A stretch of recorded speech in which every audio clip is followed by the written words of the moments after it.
welcome back to Travel in Chinese. I'm Mark Rosewell, also known as Dashan. In the last episode, we were in Shanghai. We saw a little bit of Shanghai, like the Bund, Waitan, that's the waterfront area of old Shanghai, and the Oriental Pearl TV Tower, Dongfang Mingzhu Dianshita, which is just across the river from the Bund. These are the symbols of old and new Shanghai. Well, Shanghai is a very unique city in China, and it's one of the most populous cities in the whole world, so there's lots to see here. Let's see where today's dialogue takes us. 你想带我去吃什么上海小吃呢？你就跟我来吧，错不了的。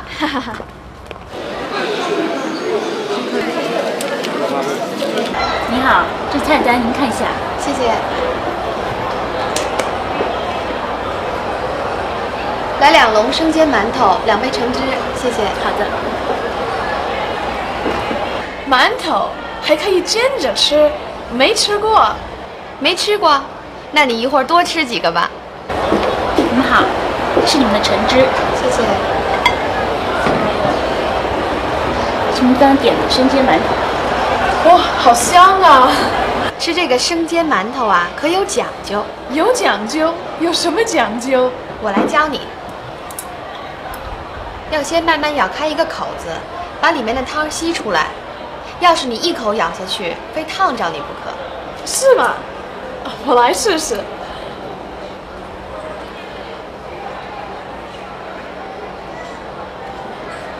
真的很烫。慢点吃，好吃吗？味道很鲜。哎，这里边不是有馅儿吗？为什么叫它馒头而不叫它包子呢？这个嘛，我也不知道。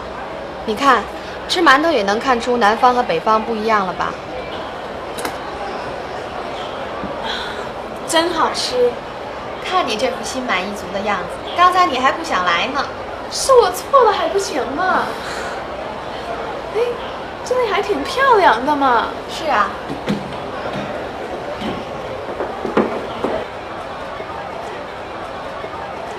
这就是有名的城隍庙，在这儿啊，你可以买到很多老上海的东西和特产。那我们快走吧。好啊。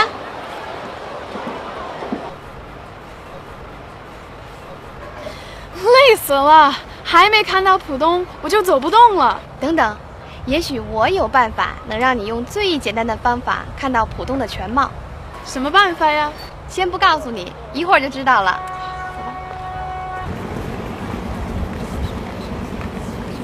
我明白了，到电视塔上去看看，这是个好主意。那当然，这就叫站得高看得远。可我们怎么过去呢？走江底隧道就可以去电视塔，走着去就行。好，走过去吧。我还从来没走过江底隧道呢。那我们走吧。好。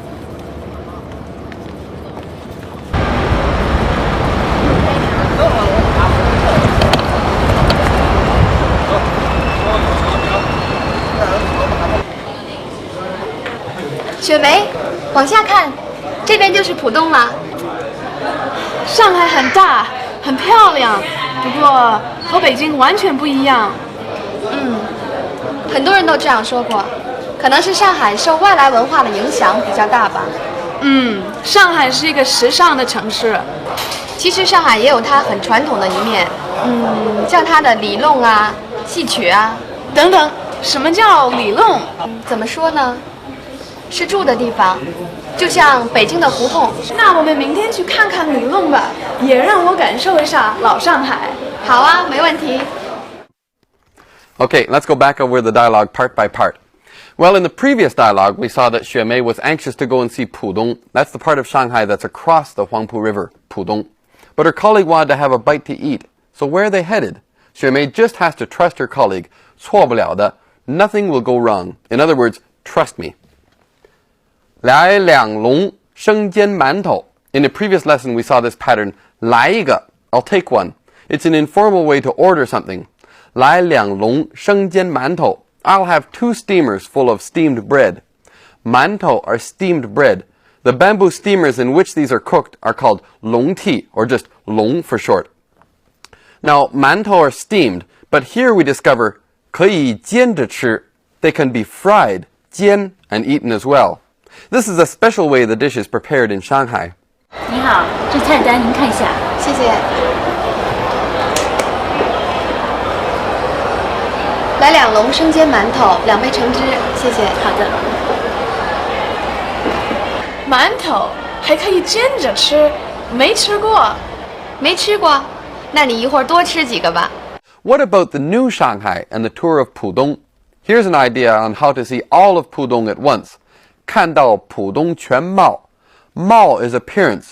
面貌 would be face, facial features. This is often used figuratively, as in Shanghai, the 新面貌, the new face of Shanghai. 全貌 would mean the whole appearance, the whole picture. 这就叫站得高，看得远. This is called seeing far away by standing tall. The taller you stand or the higher up you are, the further you can see.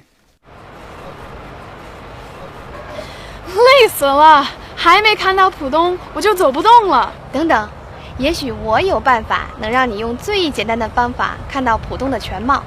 什么办法呀？先不告诉你，一会儿就知道了。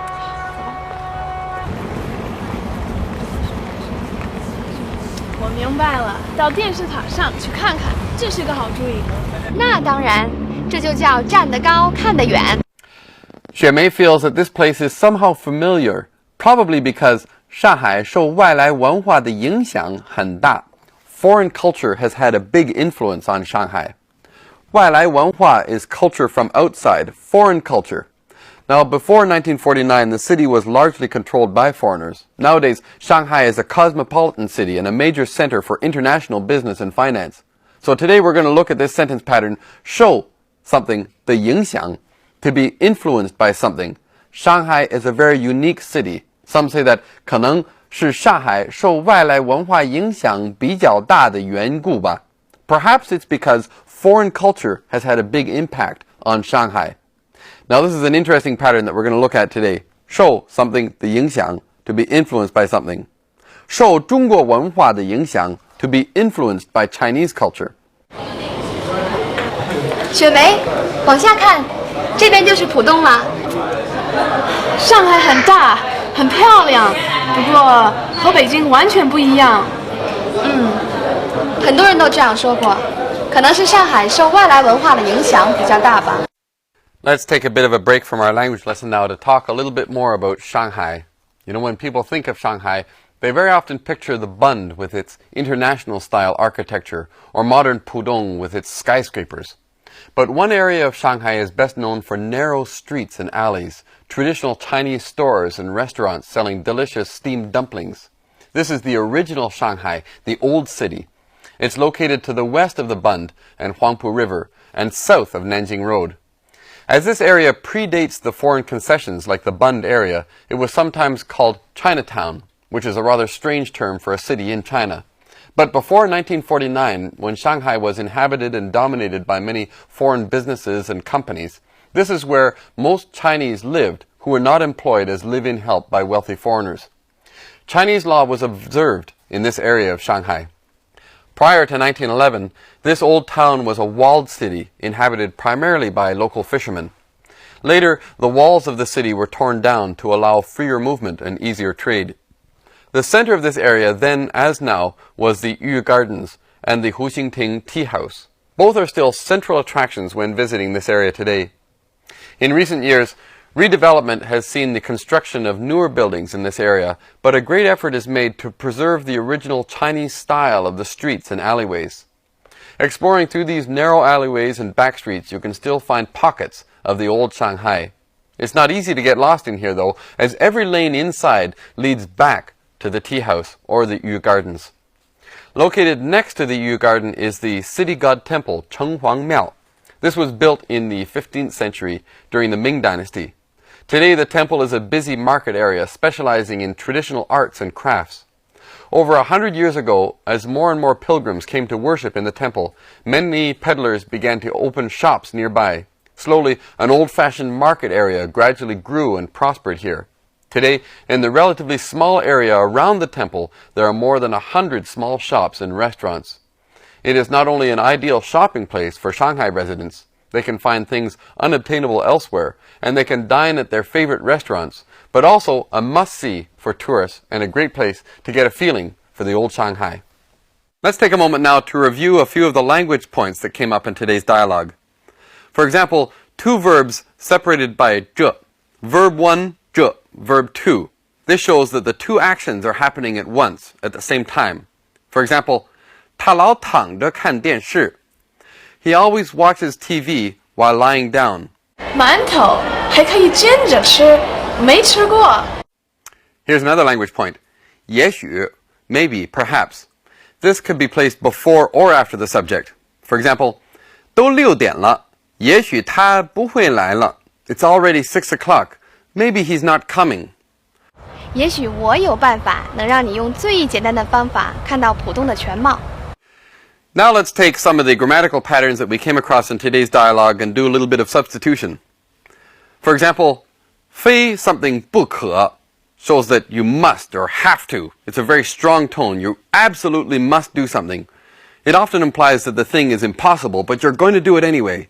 For instance, 我非一口气爬上长城不可. I must climb the Great Wall in a single breath. Of course that's impossible, but you're going to do it anyway. 我非一口气爬上长城不可. I must climb the Great Wall in a single breath. 这件事儿非你不可。这件事儿非你不可。我今天非让你留在这儿吃饭不可。我今天非让你留在这儿吃饭不可。 Here's another pattern. 受 something 影响 to be affected by or influenced by something. For example, 受他妈妈的影响，他从小就喜欢看电影. She was influenced by her mother and liked to watch movies from a very young age, ever since she was very little. 受他妈妈的影响，他从小就喜欢看电影. She was influenced by her mother and liked to watch movies from a very young age. 我的心情会受到天气的影响。我的心情会受到天气的影响。旅游人数的多少会受到季节的影响。旅游人数的多少会受到季节的影响。 One of the reasons that Shanghai is such a unique city in China is that it 受外来文化的影响很大. It's been heavily influenced by foreign culture. It's a very cosmopolitan city these days, and it's a huge city as well. You can't always 走着去, get around by foot. However, there are neighborhoods of Shanghai that are best explored by foot, like for instance, Chenghuang Miao. This is an area of old Shanghai, or the Lilong, the alleyways of old Shanghai, best done by foot. Well, that's all the time we have for today and for Shanghai. Next time we're going to an equally fascinating but very different city, the ancient city of Xi'an. We'll see you then. 再见。